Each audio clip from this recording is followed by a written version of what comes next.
Good evening, everyone, and welcome to this weekend interview. An exciting time to be able to have conversations on this weekend interview. So, I am delighted to be here as always. And those of you who are here every Wednesday night, I am just as delighted with your company as well. I hope everyone is having a good week. I hope you had a good week since we were last together on Wednesday. The new ones, if tonight is the first time that you're listening to this weekend interview, welcome. And I hope you enjoy the program, that you become a regular listener as well. Tell me if you're listening from Dominica, especially if you are on RVR Jams.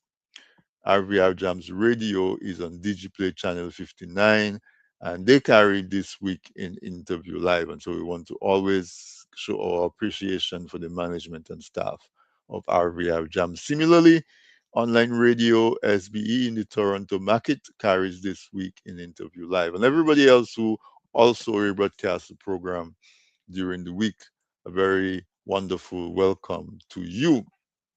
So, folks, the the Caribbean is a very um, interesting. It's a cliche, but it's a very interesting place right now.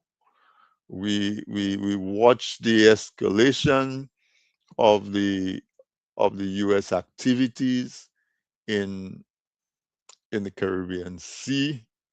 We see the half-hearted response from Caribbean leaders and Caribbean people.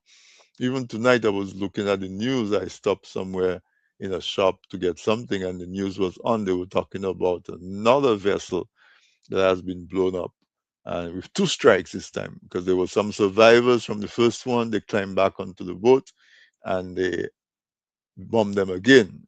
What is that about? How comes we don't have an outcry for our people? Are the lives of our people worth less? Or whoever it is, we don't know who's in those boats, but to just be murdered because you're in a boat on the high seas, that that cannot be fair. Anyway, we really have that going on. But tonight also, the excitement is about the elections that just took place last week, Thursday. St. Vincent had an election, and as Obama described the midterm election in his first term, the ruling party headed by Ralph Gonsalves got a shellacking. They got a volley, as we would say in Dominica. You know, um, they only had one seat. Ralph Gonsalves, the only one who lost his seat. Everybody else who won his seat. Everybody else lost their seats. And then we went to St. Lucia, and on Monday, we went to St. Lucia, and the ruling party was songly returned to office with only one seat going into the opposition. And so I brought our trusted political scientist and data analyst and historian and storyteller and playwright and professor, Mr. Alex Bruno.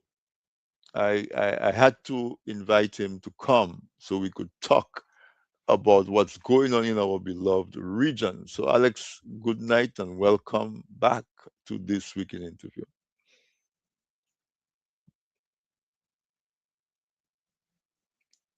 Alex, your mic is muted. Yeah. Austin, Okay, thank you, my brother. It's really good to be here, and I'm looking always a forward pleasure. to our conversation. Thank you. Yeah. And you're the political guy, you know. You're the one that, in a region that is a desert when it comes to data. Yes. You're the one that has attempted to do polling. I know there are these guys from Barbados, but theirs are paid for by well the Private political interest. party private interests. Yeah. But you have been doing pollings and explaining to folks in layman terms what they mean. And so I brought you here tonight to ask you, what does it mean? When I invited you, it was St. Vincent, but St. Lucia came on board. What does it mean? What happened in St. Lucia? What happened in St. Vincent? I'm gonna give you a few minutes to just put your thoughts out, and then we can unpack it Yeah. and dive in.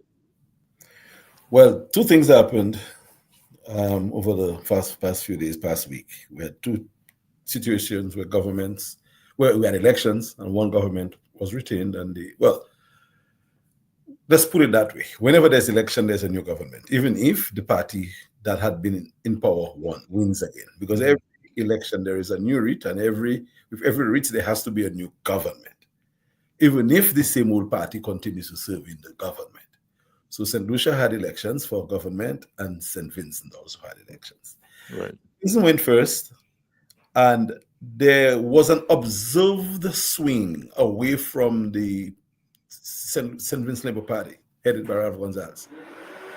A swing that Ralph felt and understood and saw in his data, that I saw, that other observers saw, that analysts saw, but none of us and no one saw this swing as big as what actually turned out. And we Mm. have since understood why this swing was so expansive. It was a build-up of a number of issues that we can get into a bit later on. But going into the election, it was believed, and I was on the ground, not personally, but speaking with people on the ground, journalists and other observers on the ground, looking at the data that was available.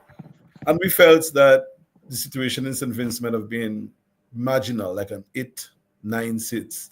And we felt that Ralph Gonzalez um, Labour Party was going to lose. We knew that. And Ralph kind of got wind of that, but he didn't want to accept it until the inevitable happened. But no one ever felt that it was going to be so one-sided Hmm. as it turned out to be. And right now we're putting the pieces together. I have been speaking to people on the ground in St. Vincent. And we have a very good picture exactly of what actually went down. But we can, as you say, get into that a little bit later on. In St. Lucia, I had no illusions. There was never ever a doubt in my mind that the St. Lucia Labour Party was going to repeat and going to hold on to power um, with the kind of majority and margin that they got as well, because they were on the second term. I mean, Philip is not the most eloquent and charismatic leader, very effective, people's person, and his message is really on point in terms of the ordinary palace.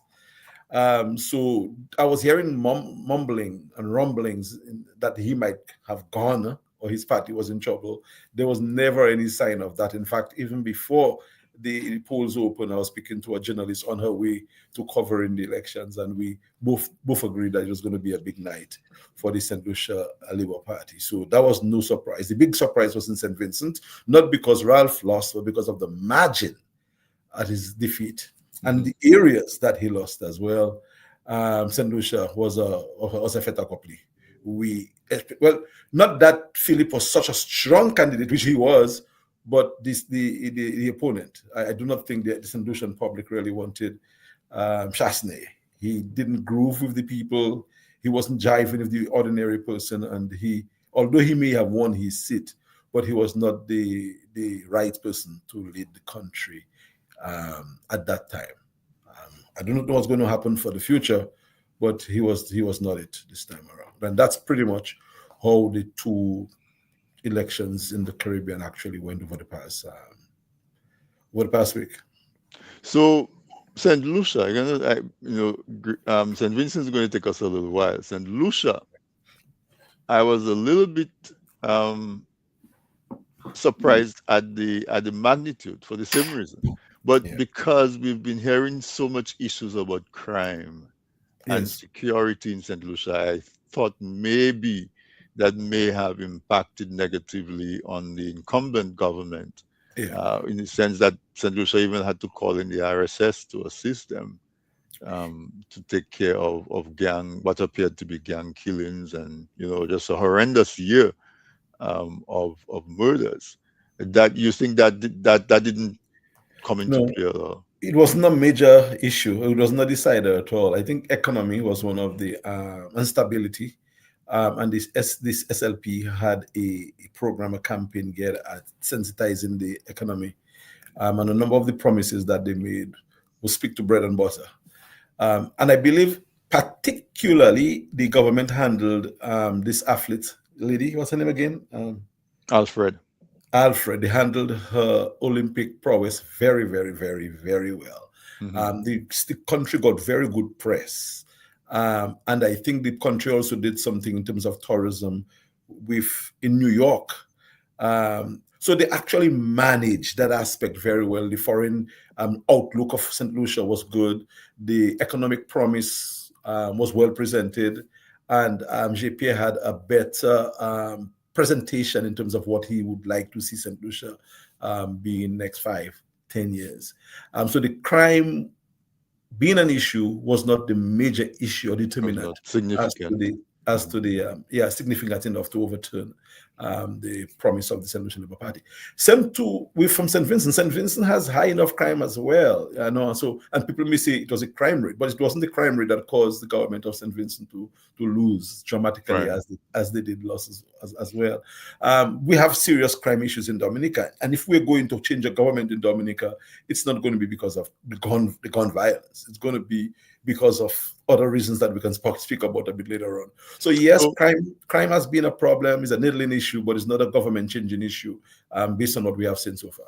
isn't that, I mean, are you surprised by that?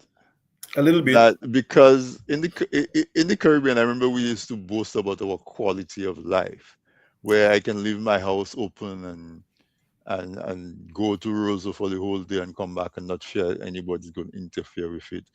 Older, weaker persons stay by themselves and nobody interferes with them.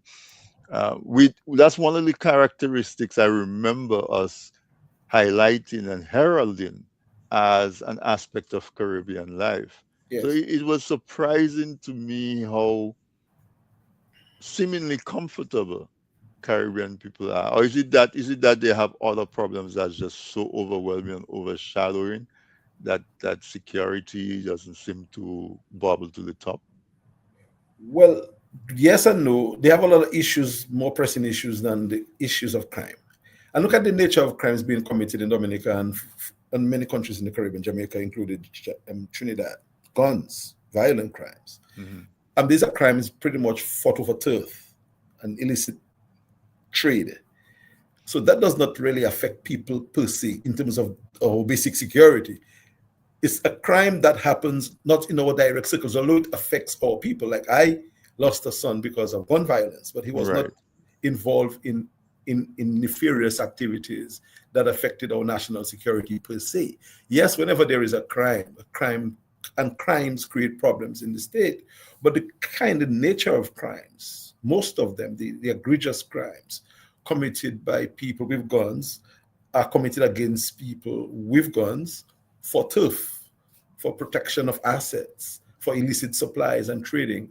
So people are aware of it, but it does not really affect people as much as, let's say, burglary or assault or theft. And these crimes are on the decrease in Dominica for sure, and probably in other countries as well.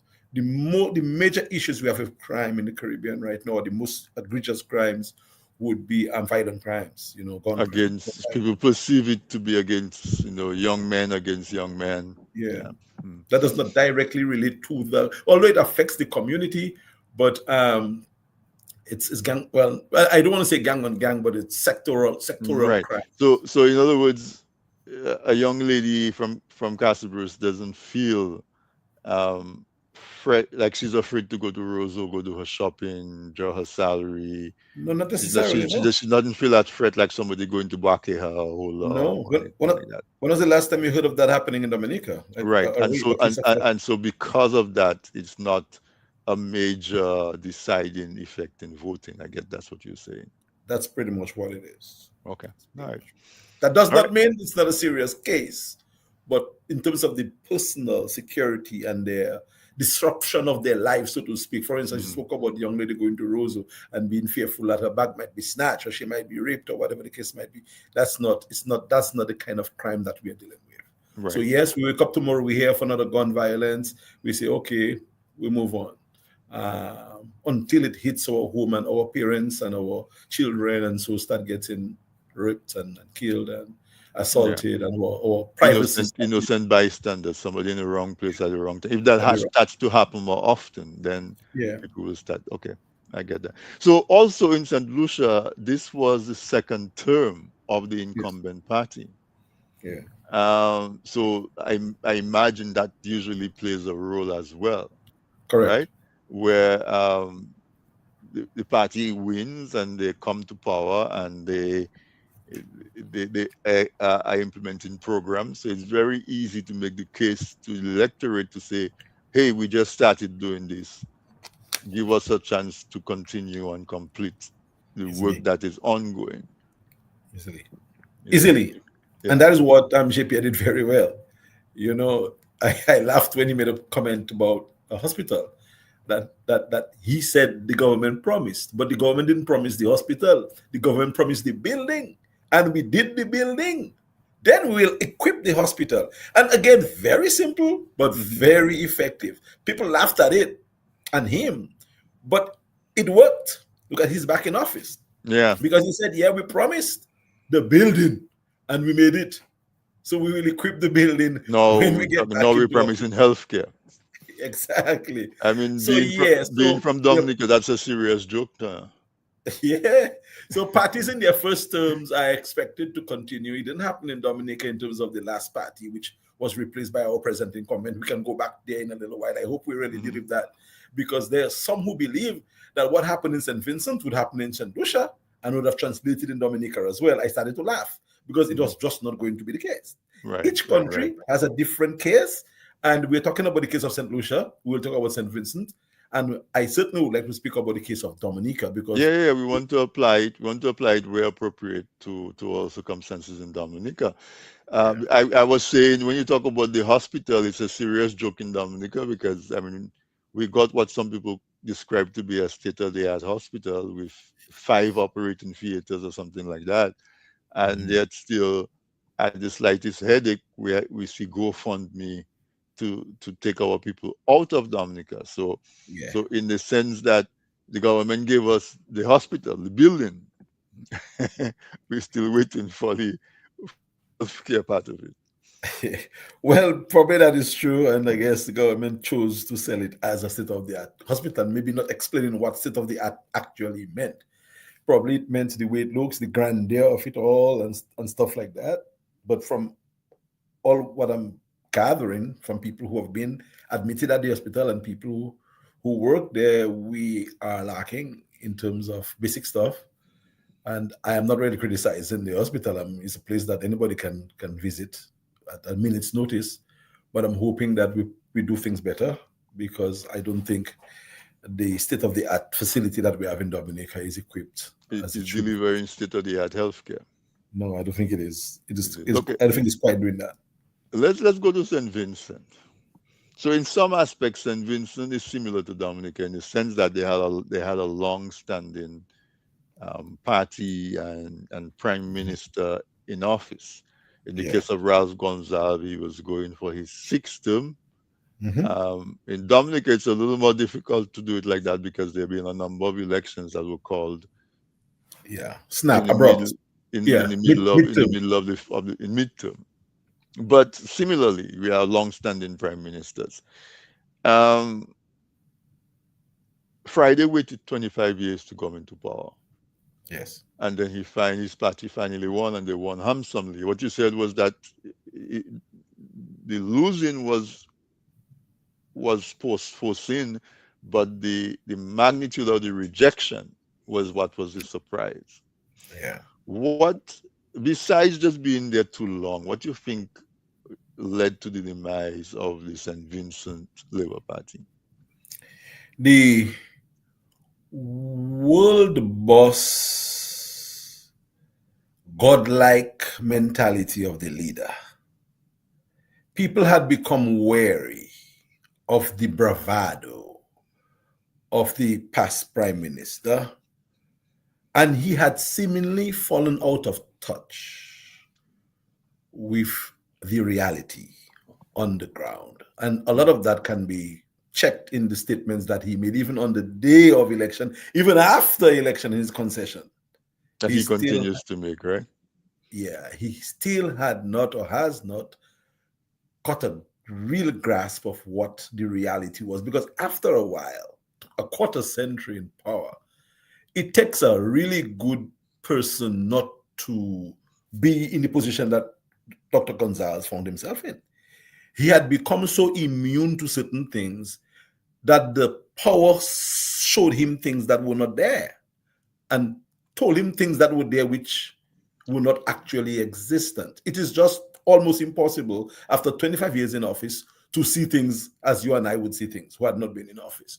So I think the world boss mentality, the godlike figure kind of person, the I alone can fix the problem of St. Vincent did not resonate with people very well. Yes, they had fancy programs, they had incumbency advantage, and they were saying that it's better you to work with a mature team of individuals.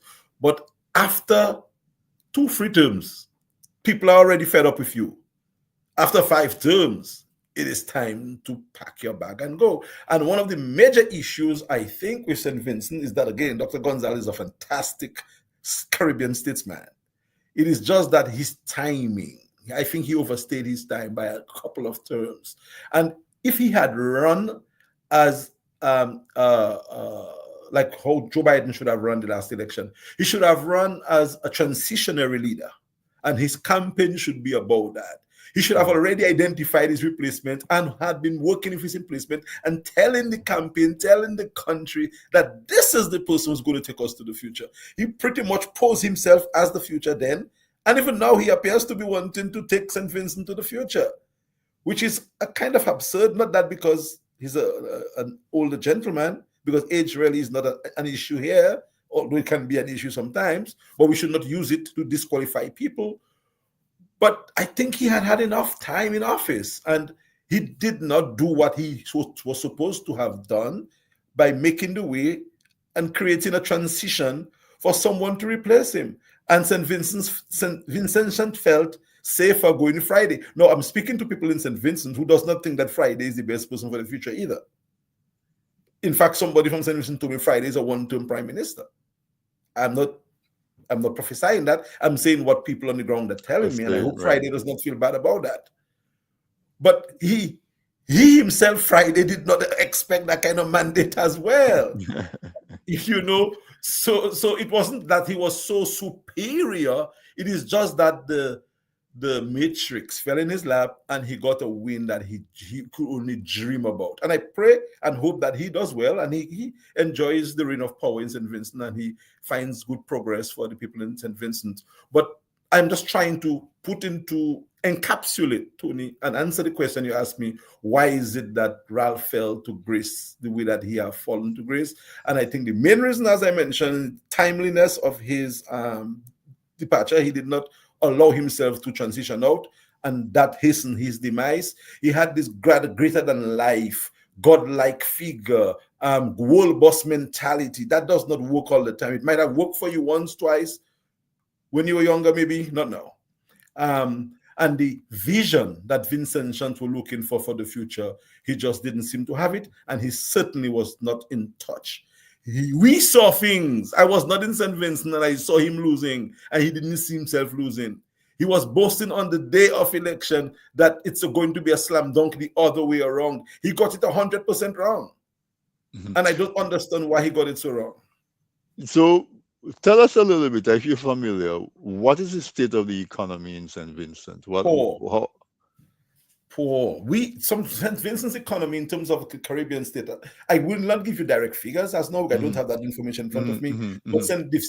Vincent economy is as bad as Dominica's, probably just a little whiff above Dominica's economy. And I think we and St. Vincent, Dominica and St. Vincent in the Caribbean, have the two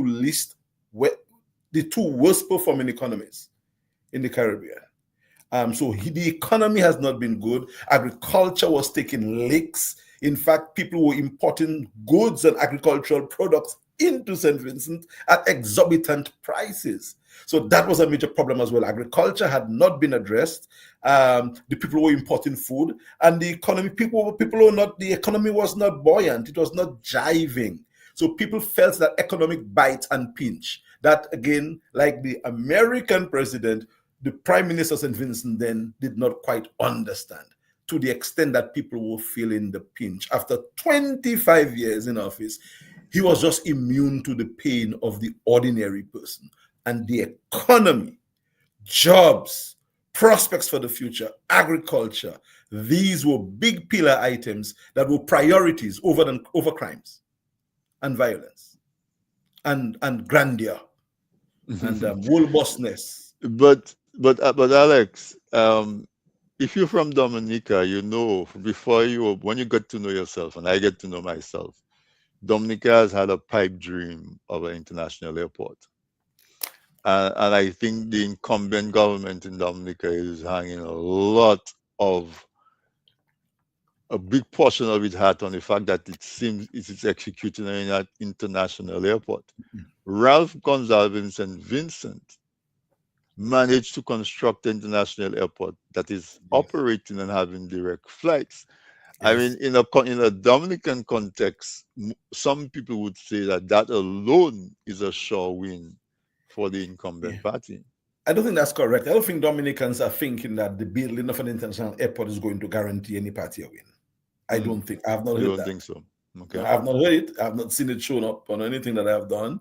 It's good that it's been built, but it's not an election winning project per se. If the Labour Party in Dominica is going to win, it's not because they're building an airport. Save for the defeat in St. Vincent, I would disagree with you, but not that nobody thinks that. It's just that when you talk to people who support the incumbent government, Yes. that's what they jump to first. So the Oh, we get in supporters, the international airport. We have a cable car project. We have a this project. One of the things I heard Camilo Gonzalez, Ralph's son, say is that he said like he had advised. He didn't call his dad's name, but he had advised that projects don't win elections. no, Projects don't vote. no. Electors win election. People win People, election. I yeah. don't know if you saw that comment from him. I saw it. I do not miss a beat. I would never have missed this. I think he Mm, had a greater concession than his dad. His dad should learn from him. I think he was gracious, he was candid. Of course, he was visibly hurt, but he was respectful of to the process. mm, And his dad should have learned from him in terms of how Camilo actually did his speech. And he was right. And I could go further to say that not just electors, but candidates win government and parties, well, candidates win election and parties form government. And a project is good. It's nice to have infrastructural project, but that is one thing. The other thing is the reality of the people. The average person in Dominica and St. Vincent was sucking salt. So it's nice to brandish and say we're doing all of that, but when it comes to the grassroots, the nitty gritty problem, the biggest issue in Dominica right now, Tony, is not international airport. The supporters of the government will say that, but talk to the average person on the streets.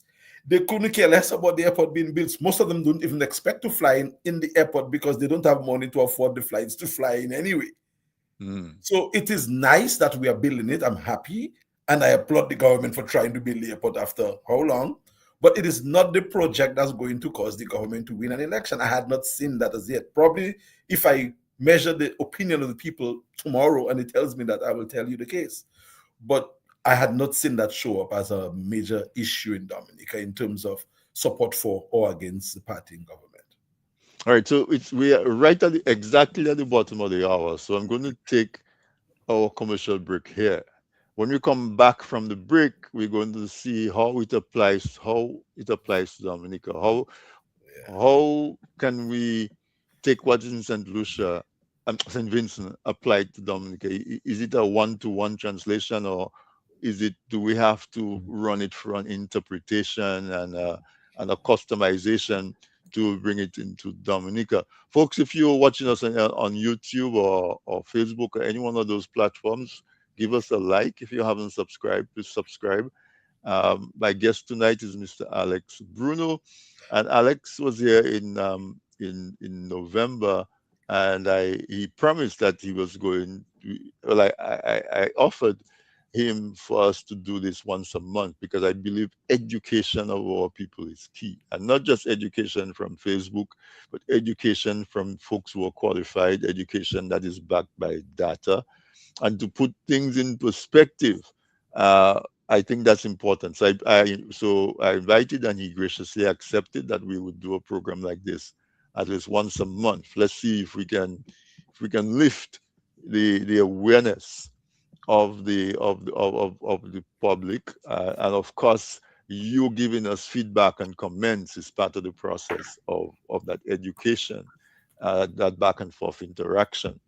And so I'm happy to have him here. We saw St. Vincent have the election, and Ralph Gonsalves barely hanging on by his fingernails. He is the only one who won his seat. And then we saw St. Lucia, where the incumbent government won a second term in office, and it sort of expressed the confidence that St. Lucians are showing in their current administration. A quick break, a word from the sponsors, and when we come back, I'm going to ask Alex, what can Dominicans learn or interpret from what happened in St. Vincent?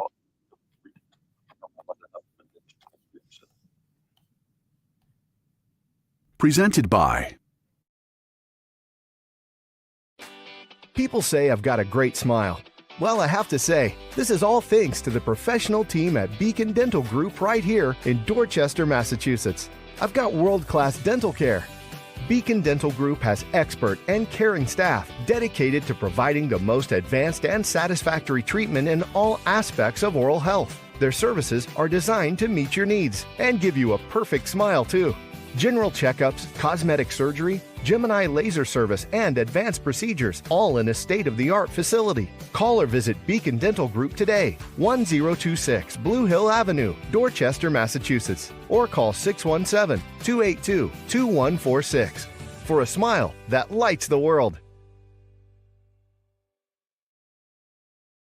Running a radio station shouldn't be chaos. It should be simple, smart, and professional. With Joan Premium, your entire week schedule is beautifully organized and easy to manage. Real-time accuracy keeps your listeners in sync with every show. Your visitors and audience sees the right schedule every time, wherever they are. They can even choose different time zones. From analytics to social media and native app integration, Joan Premium is the professional tool your station deserves. You're never alone. We provide priority support for active license users. We're building a community. Connect with broadcasters worldwide through our Joan Community Hubs. Choose your plan, annual flexibility, or lifetime freedom. Get Joan Premium today. www.gndenterprisesinc.com or call 877-698-9894 for more information. Looking to promote your business, engage current customers, and reach new people? Well, look no further. From the basic presentation to a fully fledged advertisement, use your video ads to attract customers. At Man's Audiovisual Productions, we do just that. We produce videos for business and event promotions, product demo videos, animated explainer videos, fundraiser ads, and much more. Engage your clients and sell online. We customize the video to match your brand design. Guaranteed to play flawless on all devices, including smart TVs. Contact us at telephone number 203-690-4342 or 767-245-6238. Visit our website, mansaudiovisual.com. or email us at derekvideo@gmail.com.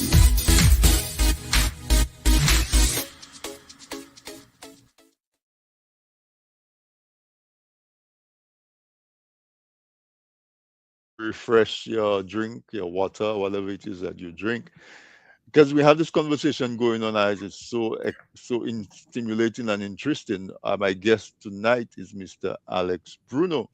Alex and I are talking about politics in the Caribbean, specifically in light of the results of the St. Vincent election, and also the St. Lucia election that was just, one was on Thursday, the other one was the following Monday.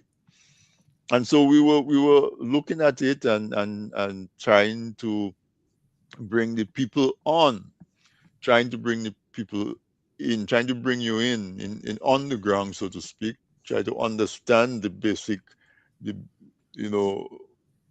important issues to the people who were voting.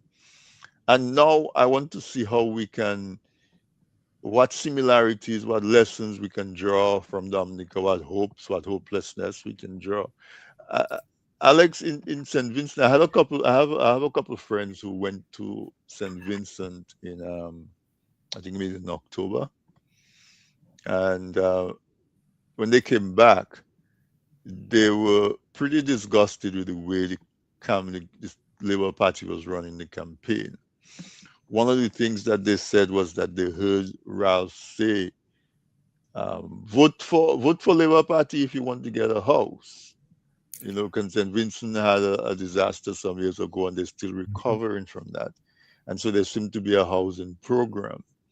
And Ralph seemed to have been tying that kind of Yeah. assistance with political favor. And that is one thing we've heard reports that also happens in Dominica. You also mentioned earlier the state of agriculture in St. Vincent, and they having to import food that they would normally produce. We see it happening in Dominica. Every once in a while, you see somebody posting a price tag from some supermarket in Dominica that shows exorbitant prices, which is something that you also mentioned. Uh, we have a long-standing prime minister. Dominica also has a long-standing prime minister. We have that bravado, and every time you talk to somebody who is a supporter, or some people, they say, "Well, if not him, who? Do you see anybody else Mhm. that could take up the mantle and to run the country?" It seems almost like you're talking about Dominica when you hear a lot of things that happen about St. Lucia. Yeah. What can we translate? Before we go, I must say though, I really like the way that the election happened, where it gave folks like in Dominica a way to look at politics in St. Vincent and St. Lucia, which I think is really instructive, because we really the best benchmark for Dominica are the other OECS Windward and Leeward Islands. And so that conversation and that attention and that fervor, I think, is welcome. But yeah, so talk about Dominica in the context of what happened in St. Vincent. Okay. Well, everything you said about what you observe of my statements is correct, because I think the St. Vincent and Dominica scenarios are very, very similar. Mm, If not, I mean, the most similar scenarios when it comes to countries globally. And one would expect naturally for the same thing that happened in St. Vincent to happen in Dominica, reasonably. mhm. But when we are having those conversations, we must look at the entire picture. Look at Right. what the NDP did or did not do. Did the NDP have any major public ventilation of infighting and squabbles and differences within the party publicly on the media? No. Did they get into leadership transition that got so bitter and divided and dirty that it smeared the opposition apparent in any dramatic way? No. Was there a hemorrhaging or purging of support from the NDP? No. In fact, it was the other way around from the SLP. That was the case. Was there a preoccupation with Ralph as the only person that mattered? No. People were talking about him, but people were talking about people's business, the issues of the individuals. The messaging of the NDP was based on the nitty-gritty. They would have weekly events to talk about the bread and butter issues. Was the NDP, or did they by any chance boycott any election because they were too upset about what Ralph had been doing and the way in which they had been manipulating results, which they had been? No. They took their licks, they stood up, they fight, they continued fighting. Was there any time that we observed publicly that people from the NDP were seen insulting the status quo, the bourgeoisie, the clergy in any dramatic way? Not necessarily. Were there defection from the NDP? to the SLP, the Labour Party, not necessarily, not in dramatic ways as we might have seen. No, I'm saying all of these things, and I can go on with about 10 or 15 more major points. Was the leader of the NDP ever accused of, or were there implications that he might be involved in nefarious activities to sell passport if and when he won and became prime minister? No. So as much as the equation looks very good for Dominica, the reality in terms of the alternative is not the same. Now, that may sound as if I am criticizing one party, and if that is what people think, fine, but it's my observation of what I think is the other side of the equation, which could pose some problems. Reform. Look at the reform process controlled by one party for one party. That didn't happen in St. Vincent the way it happened in Dominica. People making political enemies with their own political friends. When once you speak against something that the alternative should do differently, you become enemy number one. And the lack of understanding of the dynamics of the political culture of Dominica, how it had changed and transformed. So, yes, Tony, the situation is true. It is very stark in terms of where we are and where St. Vincent was. But the reality is, what is the alternative doing? What has they done over the past 25 years? To at least show that they were sticking to it. We were fighting, we were taking our licks, but we are there. We are ready to do it. We are united. We are begging favor from you. We are asking you to just give us a chance to help rescue you. It doesn't seem as if in Dominica that part of it is as equal to that part of it in St. Vincent. Yes, Friday Godwin had serious issues with law. He was, wrongfully, I think, and treated when it comes to matters of legal matters, as our leaders in Dominica had been. But there are other things as well that people continue to sweep under the carpet. And what we find is the incumbent opposition blaming people for its folly, for its mistake, for its lack of proper messaging and application of the strategies that St. Lucia to a lesser extent, but certainly St. Vincent had done. I mean, look at the kind of funding that the NDP was able to raise. I mean, look at how the campaign was packaged. I mean, look at the last opposition campaign, how it was packaged, or the lack of packaging thereof. So as much as we say we can lick our chops and say what's going to happen in Dominica, but it has to happen for it to happen. You cannot just automatically expect that your time will come. It's my chance now. It's my time. I'm going to get it. You had to have worked for it over the past 25 years that you had not been in office. And please, Tony, show me where there had been a concerted effort by any opposition party, at least the one that has been there for the longest, that really entice the people to say, okay, yeah, I believe, I'm ready. You have the package. You guys are united. You have a message. You're on point. You're talking to us. You're rallying for us. You're canvassing. You're campaigning. You're on the issue. You understand us. We feel you. You feel us. We're ready to give you a landslide victory. If you can show me that, Tony, as an observer, I will be happy to hear it. But I do not see it as being equal. It's possible, but work should have been done over the past quarter century. To try to do it now, it's still possible. Things can happen. But there has to be a great reckoning beyond our imagination. And one not led by the old status quo, the old vanguards of the politics. Yes, the old vanguards must play a role, because you cannot discard any major political party in Dominica, certainly not the UWP, because they are one of the most established party, I think the most organized party in terms of the party organs. Well, not all the party organs, but in terms of their stick-to-itiveness, their longevity. To be in opposition for so long and be still organized as they are a wonderful party. But they have not always done wonderful things.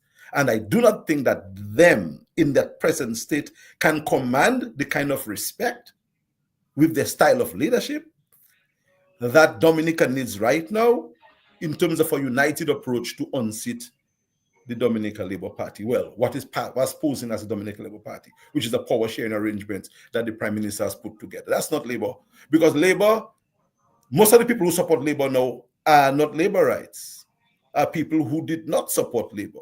Because Labour was in the middle.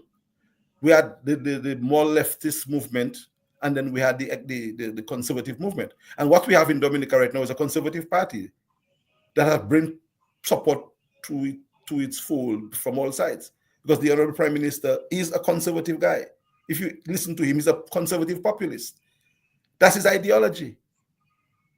And he's a right-leaning ideologue. He's not a left guy. No, no, Maybe no. he may be rolling with populists from the left, From the but left, but he certainly doesn't follow their philosophy. no, his Yeah. ideology is right. And he is now using people from the left, people who support the left ideology, now shouting labor right. And I mean, I can call names of people who studied in Cuba, who should know better, who are now upholding a conservative in office, branding with a moderate social democrat title of Labour Party. And they're giving him some very wonderful sweeping mandate, mainly because of his charisma and aided by the folly of the main opposition at the time, which is not now the main opposition in Dominica, because they're not in parliament, they didn't run the last election, there has nobody elected in government on their behalf. So you don't call the UWP a main opposition in Dominica now. And people still referring to them as the main opposition. I do not know on what grounds they do that. I think we, the people, are the main opposition, and we have to figure out how we get 21 people to represent us, to get 11 people to form the government, to replace the Dominican Labour Party. Well, what passes as the Dominican Labour Party. I know I said a lot, Tony, but I wanted to No, no, put no. that. I wanted to give you the time to hear it. I mean, the one thing on terms of the opposition that has me, the one question that I have, the NDP in St. Vincent, did you know if they had a headquarters in Kingston? No, not that I know of. I don't think they had the facilities for that. I know they were using a sport for as the campaign headquarters, but I don't think it was something that they used daily, because they could not afford it pre-election. The money actually came in later, and they had a decent enough sport. They call it the war room. But I do not know them to have had an established An office. established, yeah. Subject to correction. Yeah. Subject to correction. No, no. From a personal perspective, that is one of the indictments that I have on the opposition. But maybe they can still, they don't need it. Maybe they can work without it. But I happen to agree with you. You know, chemistry was one of my favorite subjects in high school. And what I hear you say is that you have two reactants. You have the incumbent government plus the opposition that's going to react and give you at the end of the election a new government, Yeah. and an opposition party. And so you're saying on the government side, there's a lot of similarities between St. Vincent and Dominica. Yeah. But on the opposition side, there's a lot of differences. Yeah. That means that it's not automatic that you're going to get the same products No. on the other side of the equation, because the opposition is in a very different position than the opposition was in St. Vincent. That's what I mean. To break it down. That's what I'm hearing you say. Yeah, the alternative. Let's call it the alternative. I don't really like to refer to the alternative as the opposition. So the alternative is slightly operates in a slightly different trajectory. There needs to be a catalyst, which should have been in place already. But if not, at least now, to shift the possibilities a bit better. But for now, as it stands, I cannot go on record to say that we are going to see a similar situation in Dominica if elections were called today. It doesn't shape up that way for me. And the observers around the region agree with me. I had conversations as late as today with observers speaking about the Dominica case. I have been interviewed all the time out of Dominica. And that is what we think. We generally think that it's not going to be a St. Vincent scenario in Dominica if elections are called now with the present setup. It has to be yeah. a And it's still 25 years, eh? transformation. Yeah. It's still 25 years. Ralph Gonzalez came into power in 2001. Labour Party came into power in Dominica in 2000. 2000, yeah. So it's the same thing. So what we're saying is that we have an incumbent that is still rotten, still, and ready to get thrown out. But a vacuum doesn't exist. If you go out, which is what most people say. If not them, then who? And it sounds like they're trying to say, well, there's nobody else besides the incumbent, but that's not what people are saying. That's not what What people are people are saying. saying is that the alternative has not been able to package itself in a presentable manner, because packaging is everything. Indeed. And I have the data to prove. I polled Dominica Mhm.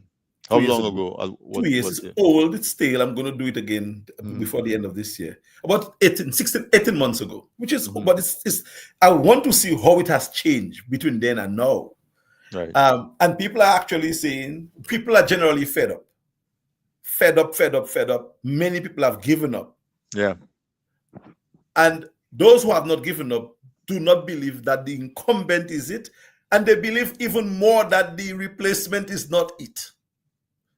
They do not see any of the current political leaders who have been established as the future.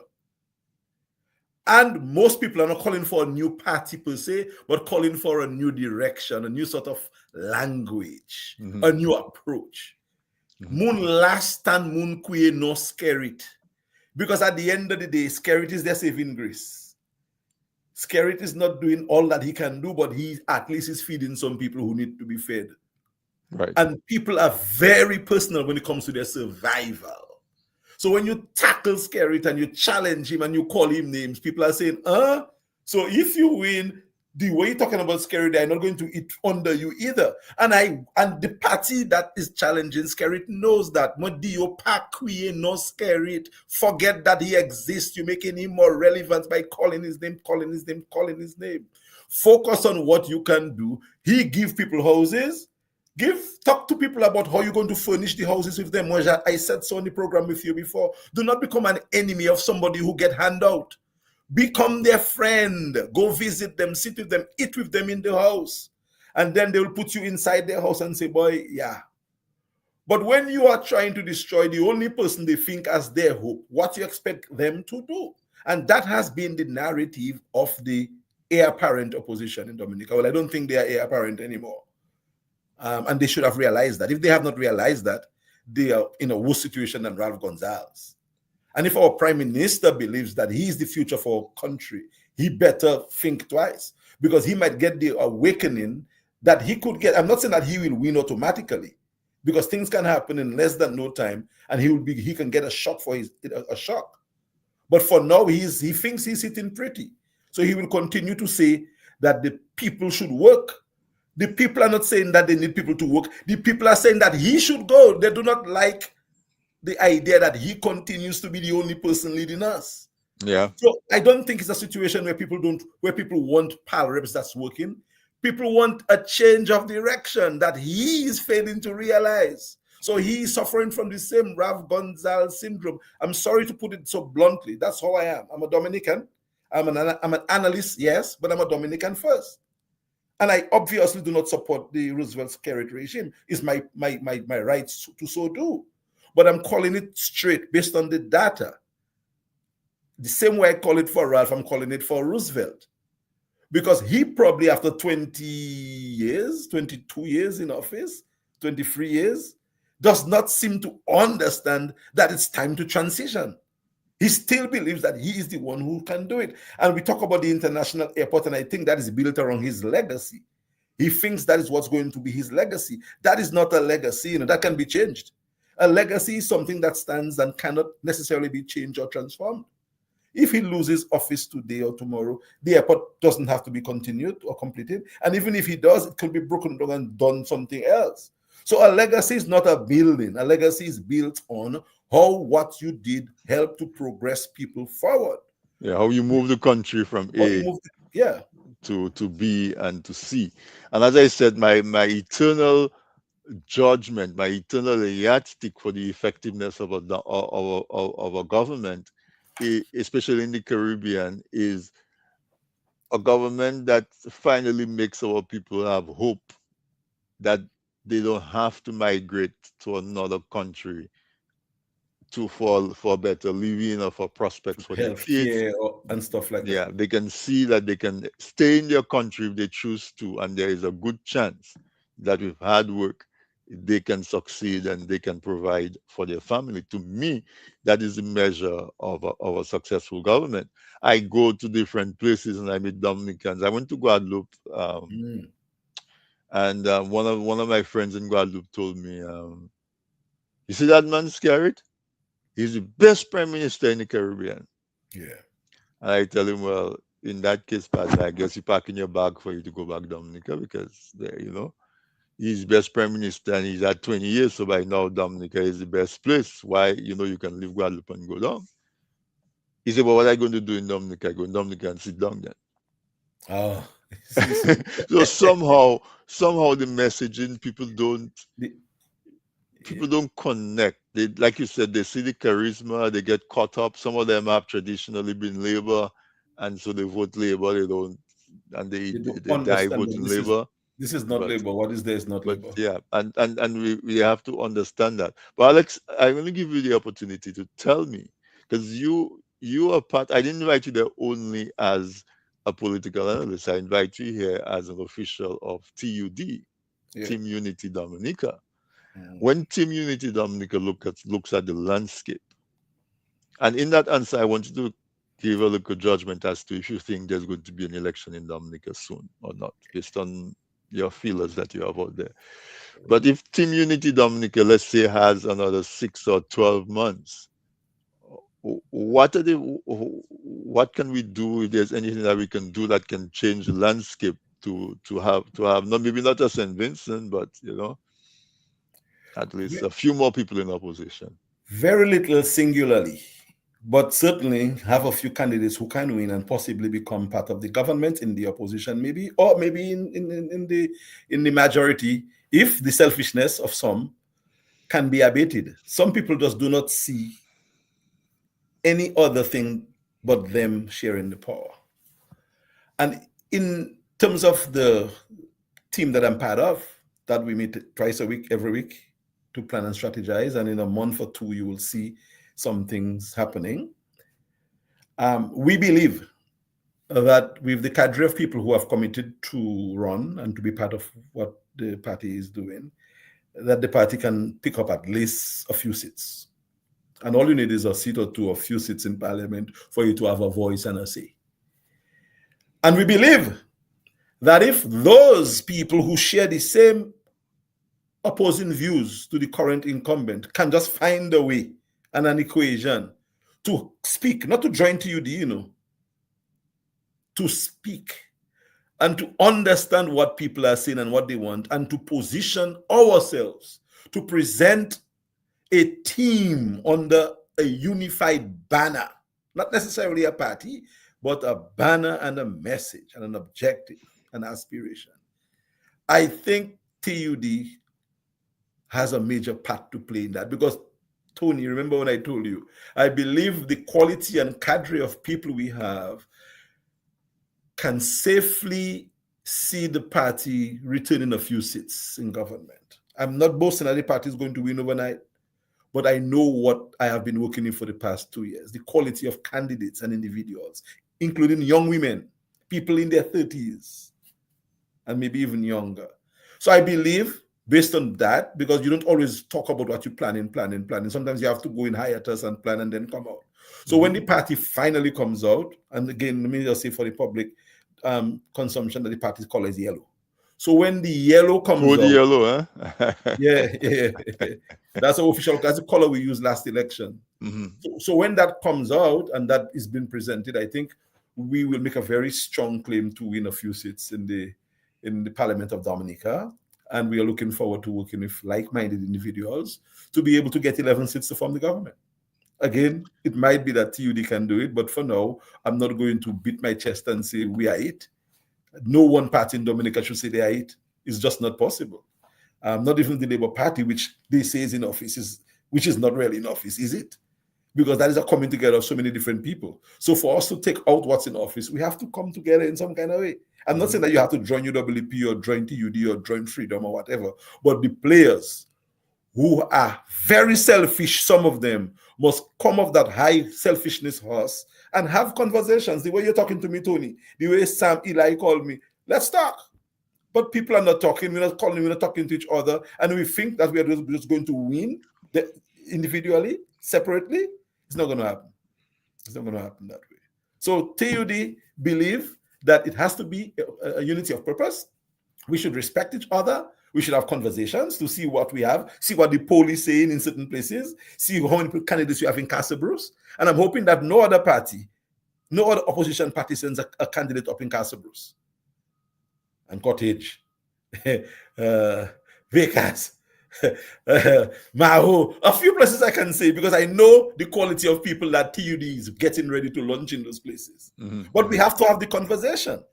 So if we have 21 and we think that person is best there, we should say, okay, let's do that there. Let's see what color we're running under. Let's see the message, and let's go unified in Dominica and present a unified case.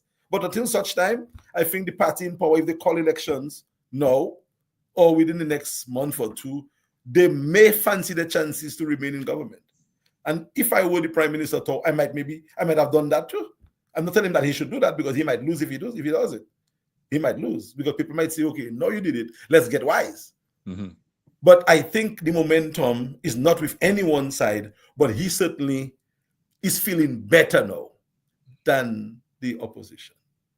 That's what I think. Are you following the re-registration, reconfirmation of electors? Yes, I'm following it, and Dominicans it sounds like it's a mess. It sounds like it's been really. It's a problem, but Dominicans should fight and get reconfirmed, because when elections are called and you're not reconfirmed, you will not vote, and we will just talk and talk and talk at the end of the day. But the party would have been returned again. Please, Dominicans, go out, follow the process, go through the grinds, get reconfirmed, because you're going to be asked to vote later on. And if you're not on the list, you will not be able to vote. I heard party talking about boycotting election, no reform, no election. That didn't work. No reconfirmation, no voting. Please, Dominicans, get reconfirmed. And those of you who are reconfirming, by a party that's paying for your passports and whatever for you to reconfirm, don't think that the party owns you. Your vote is yours. You could vote for any party that you would like to at election time. So I'm not worried about the Labour Party putting a lot of people to be reconfirmed, Because an elector is an elector is an elector. There's no Labour Party elector. An elector is someone who can vote at an election. And if your message is good enough to that person, they may vote for you. But I'm asking Dominicans at large to please get reconfirmed, because if you are not on the list, based on the law that we have right now, you will not be able to vote. Yes. So I mean, that's a strong message. That's a strong message, because you hear more people fighting against and criticizing the process rather than encouraging people to come out and get registered, go on a campaign, get involved in the reconfirmation and the registration. Let as much people as possible, because in the way it is being run, it reveals the weakness. As I believe strongly, Alex, the obstacle always points to the way. And so when we see the obstacle that's being put in front of folks who are residing in Dominica to get reconfirmed, we can look at that and say that is the way. Strategy. Get them to reconfirm. When you say, well, who has driver's license and who has passport and facilitate it so that you can assist every single person who is local to reconfirm, because the money is not local. You know how many fetes we have had, and big fetes and big turnout of people, record numbers of Dominicans in Dominica. I'm telling you, the reconfirmation process has been going on. Yeah. And when it's time to vote, those who are reconfirmed, which might outnumber those who are living in Dominica, will be the ones voting again. So for the people who are fighting against it, guys, get serious. Help Dominicans to get to be on the list. Yeah. Because if not, we are going to see the same old, or we are likely to see the same old again. Yeah. And I'm warning about that. I've warned about that no election, no reform, boycotting thing. People didn't listen. And right now we're back to square one, where even if you don't contest, an election is going to be hard anyway, you're going to just give an easy win to somebody. I mean, the last election was the easiest win the government had. The guy said chupul. Yes. You don't want to vote. You give it to me easy like that. He wants it all. Yeah. I don't see why they put two UWP independent candidates, because he wanted everything. So those mistakes was not made by the NDP in St. Vincent. And we made them in Dominica. We can still fix them. I'm still looking forward to speaking to the leadership of any party who thinks that we or I have something to add to the equation. So maybe after this program, I may get a call, Tony, and I'll tell you that I did. But I'm willing to fight and to fight for our people and to work together with a group of individuals. But Uh, and I think it's especially urgent now. I honestly, and this is not fear mongering, I honestly don't think that Dominica, physically, the environment in Dominica, the rivers, our mountains, can survive another 4 years of the incumbent party. The wanton disregard, the for nature, destruction, yeah, the like when you talk about Dominica, water is our identity, yeah, and to man. just see the backhanded way in which like what's going on in Dearborn right now, the excavation and That what is and the painful. airport. It's I painful. don't I don't think that Dominica can survive. We can survive, but some of the damage will be irreversible and it Mm-hmm. will be at a great loss. I think there's an urgency for Dominicans to rally around for Dominica. I think this current government has been there too long, and because of that, they're making some drastic mistakes and errors that all Yeah, of us and our children and our grandchildren are going to suffer from. So it is so urgent that the forces that you're talking about, the people that you're talking about, the United Workers Party, Freedom Party, TUD. There's another one, I guess, I think with Joshua Francis and those guys. I heard them on the radio today. mhm. All of those people individually, the independent candidates who ran for the last election, I think we need to have a big tent and everybody come under that tent and come with a common 5 or 6 or 7 main planks, you want to call it, and everybody can ascribe to that and put yourself up. Everybody cannot run, but you can provide support for someone who is running. I think that kind of a unified approach is urgent right now for Dominica. Uh, That Alex, we had after 9, so I'm going to give you the opportunity to respond and to make Yeah. closing remarks and so on. Well, I would like to be on record as saying that I'm one of those who started the process, the conversation. In 1919, no, in 2019, after the last result, with the few elections ago, I said, guys, it's time. This is not going to happen. You are not going to be able to do it. People do not like how you're doing. We have to build and we have to unite with one message to embrace Dominicans. Dominicans want something different and new, away from what has been done before. And it has been 5 years, and I guess now, if people think that the time is right for the conversation, we can have it. I continue to be a willing player. Sometimes I even regret that I became partisan, because I had not been partisan before. I was an independent-minded thinking analyst, but I couldn't just stand back and continue to play it safe while my country is suffering under decades of incumbency. And any strategist or analyst who is worth their salt in their country would not stand by and just be safe. I had to take sides to say, look, I'm not supporting this, but I'm also not seeing what this is doing to replace this. So I could not remain neutral when my country is going through deba and days. Or if things change, I became more objective, as some may want to say, neutral observer. But for now, I'm taking the side of the alternative.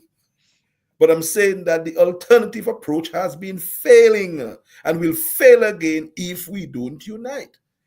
I even went to the limit of creating a party, Team Unity Dominica, to show us. And if you look at the manifesto as well, but the Constitution, it speaks to the unity that everybody is speaking about right now. And that was established. We ran under this manifesto and this constitution last election when nobody else ran. So if we talk in unity, we should talk to Team Unity. Probably Team Unity should be the platform for the unity. It should be. I do not see why it shouldn't. We were the last party who won the last time. No, I'm not saying that it has to be, but at least we should have that conversation. So I agree with you, Tony, that the time is right. And I'm really praying that the short-sightedness and the selfishness of some in the business will dissipate, and we will find ways to talk together. Because if we work together, as it was said in St. Vincent, we win together. I think the slogan was "Together we win." Was that the NDP thing in St. Vincent? Together we win. Together we win. I think that's what it was. We can adopt that same kind of mentality too. TUD's mandate is a clean slate, and that's going to be what TUD goes with, the clean slate. And we'll talk about that sometime later on when you invited them on your program, Tony. So, Alex, to respond to that, what I would say is that I've invited you to come back every month. Yes. And any one of those times you can bring Team Unity with you. Really? Yes. Okay. All right. So I hear you say there's some big thing coming in a month or two. Bring them. Couple months or so, a month or two. Yeah. Bring them on. That's why I ask you the question. I say, okay, in addition to being an analyst, you are part of TUD. Give me a TUD position, because I don't have an issue. I don't have an issue with people coming on the program and representing themselves, whether it's themselves or their business or their party or whatever it is. This is what this weekend interview is about. It's not about keeping people. I don't have a problem with people promoting their policies and their principles and their business and their whatever it is. That's because that is my approach.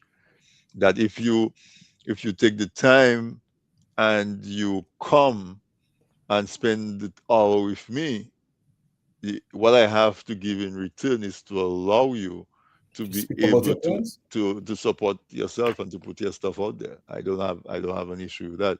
And speaking of which, Alex, it's a few years now you came to New York to do Man Does Lie and Woman Can Lie, or whichever one it was. I don't know if you're still in that part of the business, but I mean, we enjoy the art. We enjoy the art. We would like to see the propagation of the art. I see you scratching your I have kind of lost taste for it because again, creativity does not thrive in the situation that exists in my country.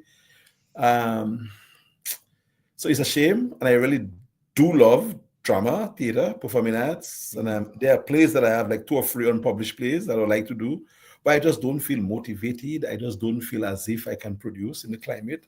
I think we really need a kind of newness, and when that happens, probably I'll start working again. But thanks for observing that, and thanks for allowing me the time to speak a little bit about what I do. I didn't plan to speak about TUD. I planned to just speak generally, but you gave me the opportunity to, and I'm happy that you did. And I'm hoping that you invite other people as well. I have no issues with parties. In fact, people can form as many parties as they would like. There's nothing wrong in having a party forming parties. But there's a time when parties must talk to people who are like-minded. Yeah. You can't just form a party and say, it's me, it's me, it's me. If we have 100 parties and the 100 parties feel the same way about the status of our country, the 100 parties should find a way to work it out. So I am not against parties being formed. It is just that parties should not selfishly form and say, well, I can do it and it must be me and it must be my way.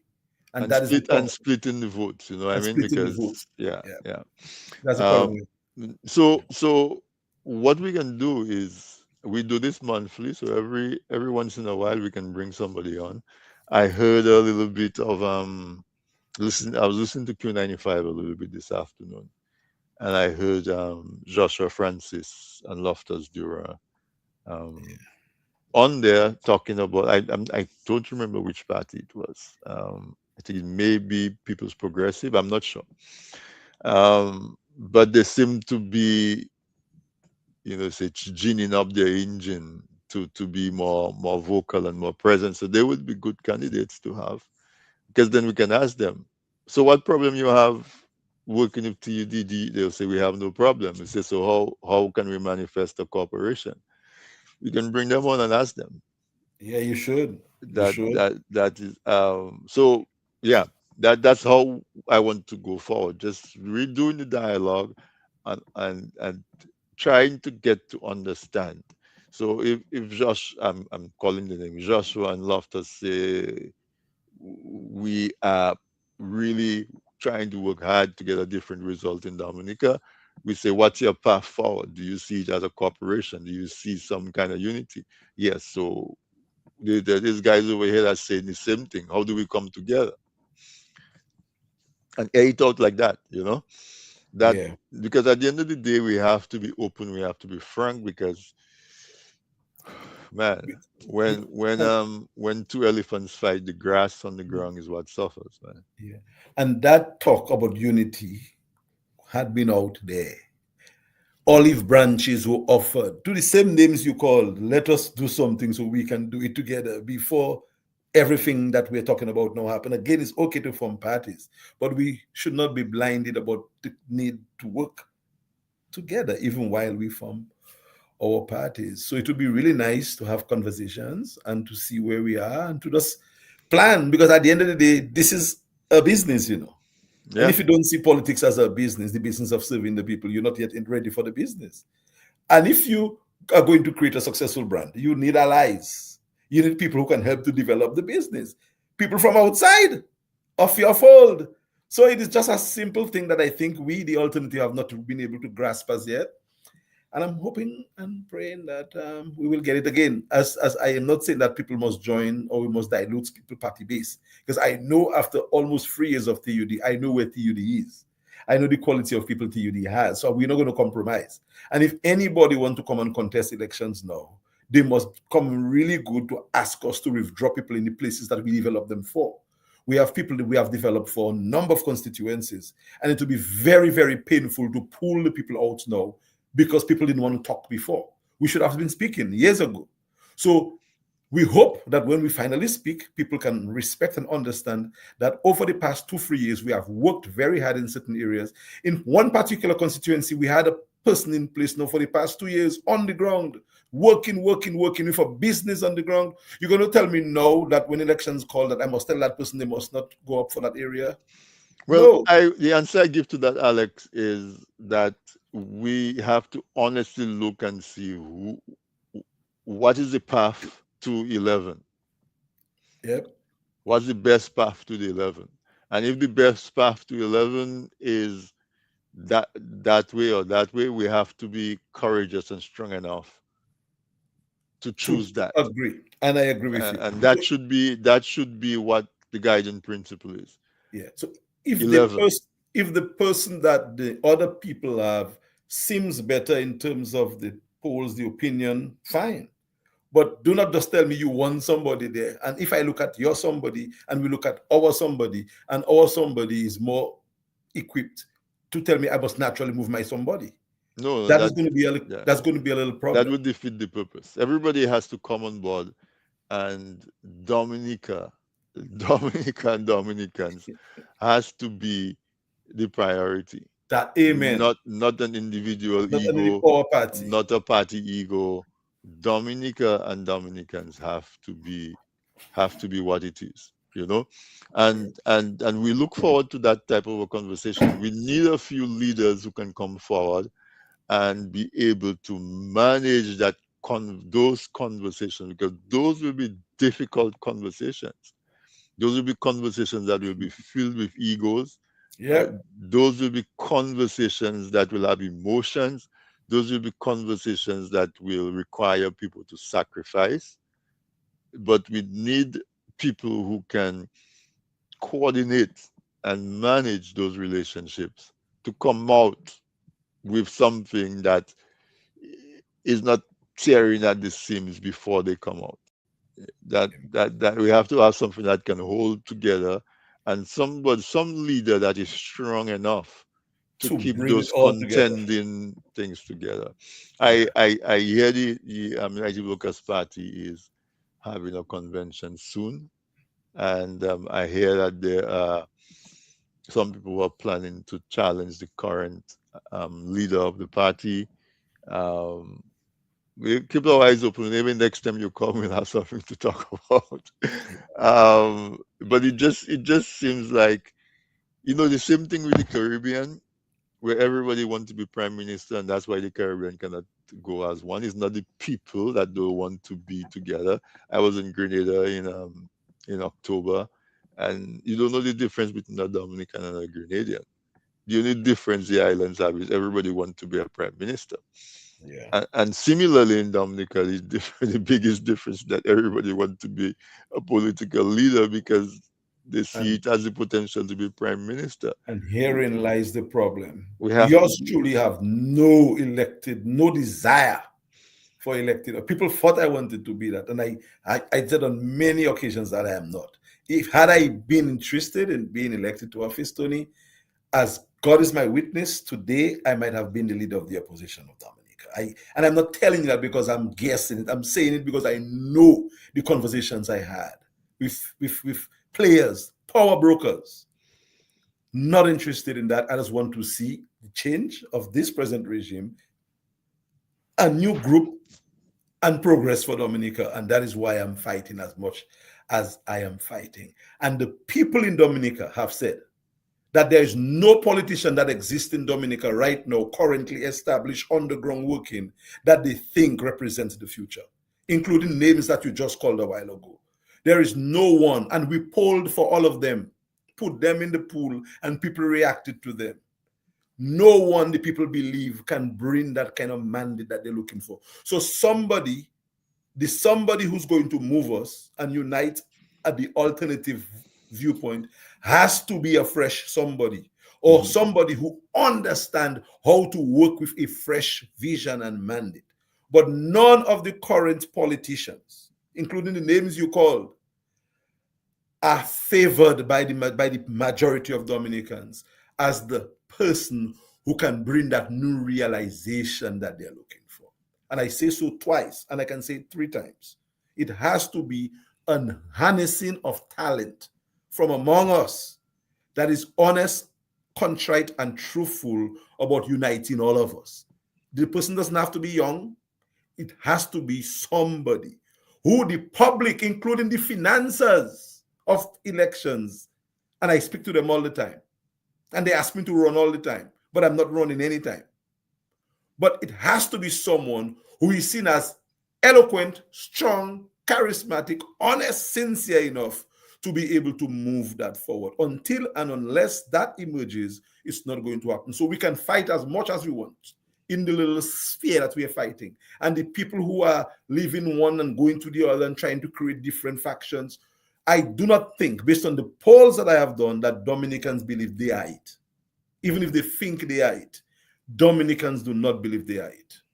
So we see how that happens, and we're hoping that they do the same work that I'm doing to see what Dominicans are saying and be honest with the Dominican people and stay away from trying to be what they may not become, and allow somebody like Tony to step up and say, okay, guys, I'm making myself the sacrificial lamb like Dick and Michelle did in Grenada. Let's do this thing. We need a Tony. We need somebody. And I can call names, but I will not call names. It's not Carnival Monday. We need Not Carnival, yeah. someone to step up, to Yeah. take this conversation. And I'm not going to be the person. It was never going to be me. But the current crop is not it. Anthony, I can send you my survey for you to see what people said about in the names of the politicians. And I had all the leaders' names in the lineup. And Dominicans are just not impressed with any of the current leaders. One of them that can, Not one that got a majority. Maybe one got double digits, 14%. So Nobody else. So we have a work cut out for us. Oh yeah. Dominica is not another St. Vincent. It can be. But as we speak tonight, no. We have to work it. We have to manufacture it. We have to make it happen. We have some work to do, and we do. It doesn't seem like we have a lot of time. I will tell you though, for my support hinges on term limits and a fixed date for election. I will sound like a broken record. I will not support any political entity that doesn't openly and full-throatedly promise the people that in the first year of being in parliament, we are going to institute term limits and a fixed date for election. Well, you should read You should read TUD's manifesto, the only party with a manifesto last election. Read TUD's manifesto and also look at TUD's constitution. And you will see exactly what you're asking for. Tony, I'm disappointed that you had not read that as yet. I haven't. It's on your website. I'll go look for it. Yeah, and I could also send you to. I can You ask can send Carlos it to to send me. you a direct link. Yeah, You know yeah. Send it to me. the soft Because copy. that there is a deal breaker for me. Yeah, Because that is the crux of. It's not the only thing. It's not a silver bullet, but it will go a long way. Because if Alex knows that he only has 2 terms, Alex doesn't have a choice but to groom a successor. exactly. To me, it is so simple. It is so simple. And all of this energy that we wasted on quote unquote electoral reform, there was no reform that was needed in Reform, Dominica in the sense that they were talking about. reform. What we need is term limits, a Yeah. fixed date for election. There's a few other sprinkle things that we needed, And but this is boundaries, what we man. needed. And the equal constituencies too, man. You can have one constituency with 5,000 people and one with 300, 400, Yeah, 1,000 people. yeah. A lot of things have to change, in But terms that of. is not even reform. That's already in the law. Yeah. That they're supposed to examine and do redistricting to even they just don't enforce it, Yeah. But Alex, it's an hour and a half. Let me let you go. Oh, Especially since we plan to do this every month. Let's not yeah. let's not not have nothing else to talk about the next time because we talk about everything But no, this we'll always time. have stuff to talk. We'll always have stuff to talk. That's what I do. Politics is what I do and teach. I'm not teaching here, we're having conversations, but I think we need to do more to broaden our political knowledge. I think I our think so political too. knowledge is a bit limited. Not that we are ignorant, Dominicans are quite astute, but we are not politically savvy as we should be. If we were, we would understand the Labour Party is not in power in Dominica. And I've been trying to say that for the past 10, 15 years. Labour Party is not in power in Dominica. We have a power sharing arrangement headed by a very astute politician who is a conservative and who has been able to convince people on the other side to support him Yeah. under false disguise. Because he associates with a Chavez and a Maduro and a Yeah, this and that, and people interpret that to mean that he's on the left, but he's very, very far from very far socialist in from his the ideal of yeah, social yeah, democracy. yeah, Yeah, yeah. I mean, we can talk about that all night. There's too much evidence that oh yeah. he's not that at all. Not all. Yeah, Oh. but anyway, my brother, thank you so much for the time. I hope you and your family are doing well. Yeah, And man. the next time you'll be on will be in the new year. I mean, not that we wouldn't talk personally, but on air to wish Yeah. you and yours a happy holidays. Thank you. I wish you the same as well. And I'm looking Thank you. forward to our conversation in the new year. I look forward to it as well. Thank you. Good night. Cheers. All All right, right. good night. Mhm. So, folks, there you had it. I mean, Alex never fails. Alex brings his knowledge and his courage to a conversation. And it's an interesting conversation. And of course, because what he says is based on data, or data, if so you will, it makes it interesting and it's really supported. So thank you so much if you want and for your participation, for your comments. Uh, what do you think? Do you think that in Dominica we are going to be able to come together and maybe make a kind of a ragtag kind of coalition and collaboration that's going to pull us out of the fire that we're in? And is it possible to get a leader who has that gravitas, who has that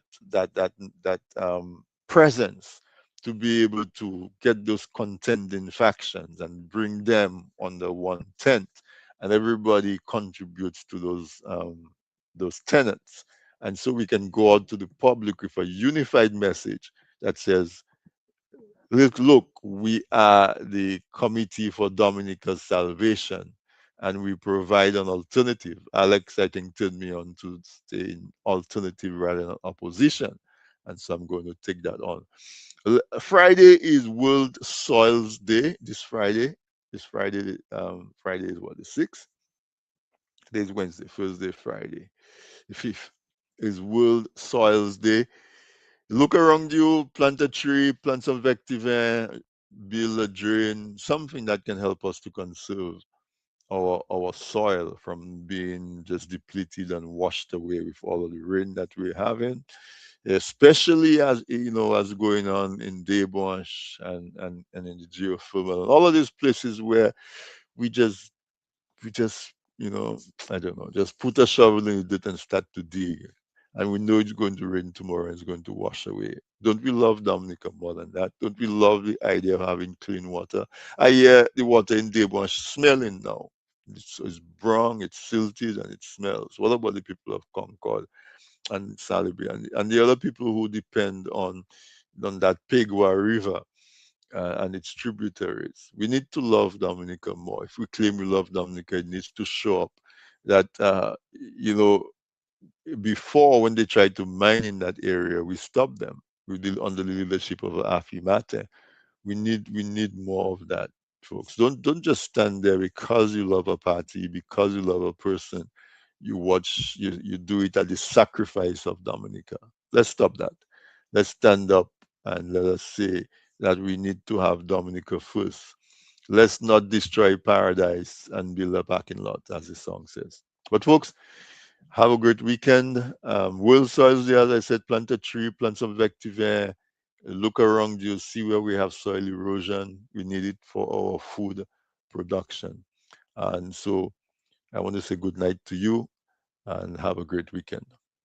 Till next Wednesday.